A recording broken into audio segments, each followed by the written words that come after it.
یره جی بس دا الله به داسې خوښون دا وایي خلک نه وایي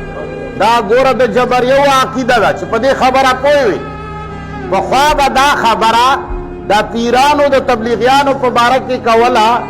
خو موږ خو د تبلیغیانو ملګري وو او د پیرانو خلاف وو او اوس هم یو نو موږ به وایو چې ولې وګوره هغوی ته جبریه وایي د پیرانو زر خبرې غلطې خو دا یوه خبره غلطه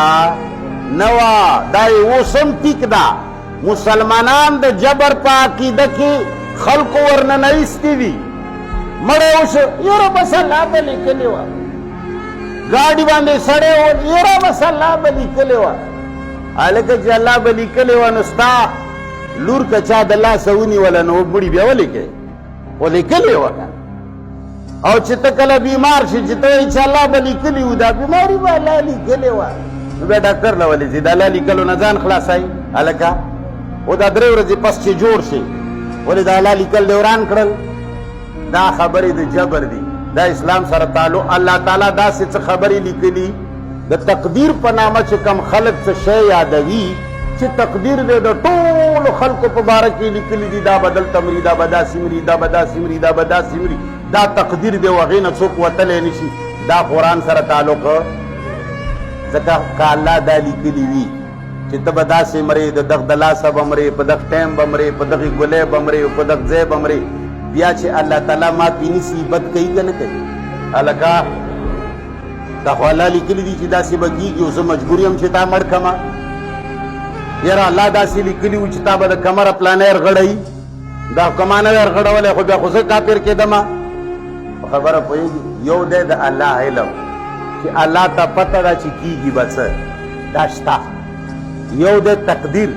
چې الله لیکلي دي چې داسې به کېږي دا سوچه دروغ ده الله علم شته د تقدیر په نامه چې مسلمان څه وایي دا سوچه دروغ وایي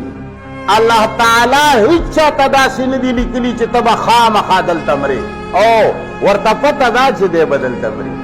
خو تاله یې داسې نه دي لیکلي تاله یې داسې لیکلي دي چې که د سړي بچي په شان ګرځې ناکاره کارونه نه کوي چرسونه نه څکې نشې نه کوي ایسونه نه کوي بېکاره خوراکونه نه کوي نو 200 کالو ته هم کېدای شي ستا ژوند پوره شي صحت به دې ټیټ او که بیا دا ګند بپار او دا نشې تماشې نو 500 کالو کې به ټپي کېږي اوس الله ته دا پته ده چې زه دې پېژنم د کم اصل بچی ته په نشو ځان 40 کې وچې دا د الله علم دی دا تقدیر علم ځان ته شی دی هغه په تا باندې زبردستی نه کوي او دا قرآن وایي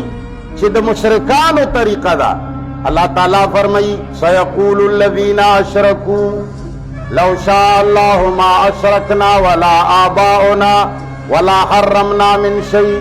الله فرمایي ډېر زر دی چې بېوقوف خلک مشرکان خلک به وایي چې که چېرې خوښه وی د الله نو موږ به شرک نه وی کړی نه به مو پلارانو کړی وی او نه به مو څه شی حرام کړی وی که د الله خوښه نه وی موږ به شرک نه مطلب یې دا دی چې دا شرک موږ ته چا لیکلی وی او ته م وایي چې الله لیکلی دی نو بیا په تا او په مشرک کې څه فرق شته جواب خو راکوه که نه